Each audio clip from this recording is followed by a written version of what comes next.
याजूज माजूज या फिर गोग और मागोग इस्लाम, ईसाई और यहूदी तीनों परंपराओं में वर्णित एक खतरनाक और अत्याचारी कौम है जिनका जिक्र कुरान और हदीस में कई बार आता है। इस्लाम के अनुसार वे एक बड़ी संख्या में इंसानों की कौम है जिनकी ताकत और संख्या इतनी ज्यादा है कि उनके प्रकट होते ही पूरी दुनिया में फसाद और तबाही फैल जाएगी। कुरान में सूरह अल कहफ यानी 18 की 54 से 98 और सूरह अल अंबिया 21 की 96-97 में याजूज माजूज का जिक्र मिलता है। हदीसों में भी उनका विस्तार से वर्णन है, खासकर सही मुस्लिम, सही बुखारी और अन्य किताबों में।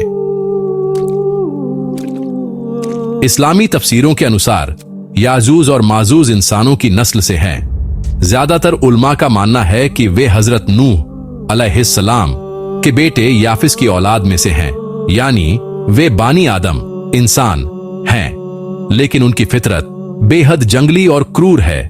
कुछ रिवायतों में उनके बारे में आता है कि वे बहुत ताकतवर, तेज और संख्या में बेहिसाब होंगे।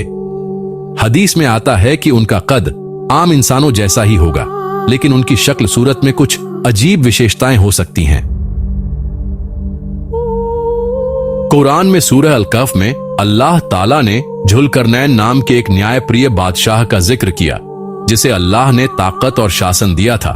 उसने दुनिया के विभिन्न हिस्सों में सफर किया। एक जगह उसे एक कौम मिली जो याजूज माजूज से परेशान थी क्योंकि वे बार बार आकर तबाही मचाते थे। उन्होंने जुल्करनैन से मदद मांगी। उसने लोहे और पिघले हुए तांबे से एक मजबूत दीवार बना दी जिससे याजूज माजूज बाहर नहीं निकल पाए। यह दीवार कयामत के करीब टूट जाएगी और वे पूरी दुनिया में फैल जाएंगे। कुरान सूरह अल कहफ 18 की 94 और 95।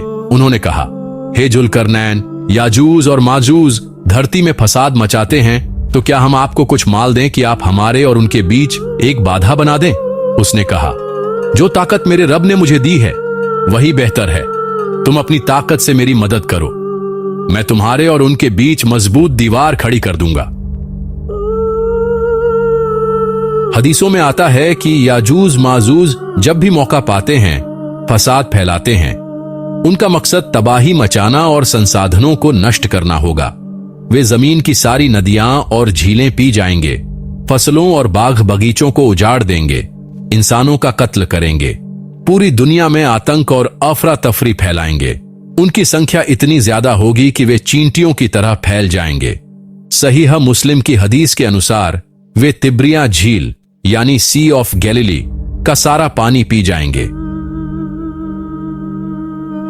याजूज माजूज के प्रकट होने का वक्त इस्लामी अखीरत के बड़े अलामात यानी मेजर साइंस ऑफ कियामा में से है। हदीसों के अनुसार हजरत ईसा अलैहिस्सलाम के जमाने में जब दज्जाल को मार दिया जाएगा तो अल्लाह उन्हें यह वही देगा कि मैंने कुछ ऐसे बंदों को छोड़ा है जिनसे कोई भी लड़ नहीं सकता, अपने बंदों को तूर पहाड़ की ओर ले जाओ। उस वक्त याजूज माजूज दीवार को तोड़कर बाहर निकलेंगे और हर ऊंचाई से उतरते हुए पूरी धरती में फैल जाएंगे।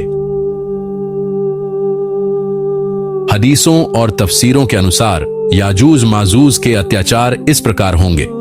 सबसे पहले पानी का खत्म करना, वे तिब्रिया झील का सारा पानी पी जाएंगे और बाद में आने वाले कहेंगे पहले यहां पानी था। फिर कत्ल और तबाही, रास्ते में आने वाले हर इंसान को मार देंगे। इसके बाद अहंकार, वे आसमान की ओर तीर चलाकर कहेंगे हमने आसमान वालों को भी मार दिया। हालांकि तीर खून से लौटेंगे और यह अल्लाह की ओर से आजमाइश होगी। और आखिर में भूख और लालच, वे धरती की हर फसल, हर संसाधन का इस्तेमाल करेंगे जिससे बाकी इंसान भूख से परेशान हो जाएंगे। जब उनका फसाद चरम पर पहुंच जाएगा, हजरत ईसा अलैहिस्सलाम और उनके साथी पहाड़ों पर पनाह लेंगे। वे अल्लाह से दुआ करेंगे और अल्लाह याजूज माजूज के गलों में एक खास किस्म का कीड़ा भेज देगा जिससे वे एक ही रात में मर जाएंगे। उनकी लाशें इतनी बड़ी संख्या में होंगी कि पूरी धरती पर बदबू फैल जाएगी। फिर अल्लाह बड़े पक्षियों को भेजेगा जो उनकी लाशों को उठा ले जाएंगे और उसके बाद बारिश होगी जो धरती को साफ कर देगी। इस्लाम में याजूज माजूज का जिक्र यह दिखाने के लिए है कि इंसान चाहे कितना भी ताकतवर हो, अल्लाह की मर्जी के बिना कुछ नहीं कर सकता। उनका प्रकट होना कयामत के करीब अल्लाह की एक बड़ी निशानी है। कुरान में उनका फसाद, दीवार और अंत स्पष्ट तौर पर बयान किया गया है और हदीस में इसके विवरण मिलते हैं। सूरह अल कहफ 18 94 से 98, इसमें जुल्करनैन और दीवार का जिक्र है। सूरह अल अंबिया 21 96 से 97, जब याजूज माजूज खोल दिए जाएंगे और हर ऊंचाई से उतरेंगे तो वादा करीब आ जाएगा। और सहीह मुस्लिम किताब अल फितन, इसमें हजरत ईसा के जमाने में उनका आना और अंत का विवरण मिलता है।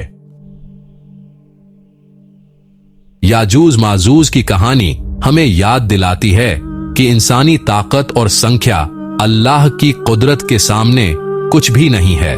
कयामत के करीब बड़ी फितनाएं आएंगी जिनसे बचने के लिए ईमान और सब्र जरूरी है, और अल्लाह अपने नेक बंदों को बचाने की कुदरत रखता है, चाहे दुश्मन कितने भी ताकतवर क्यों ना हो।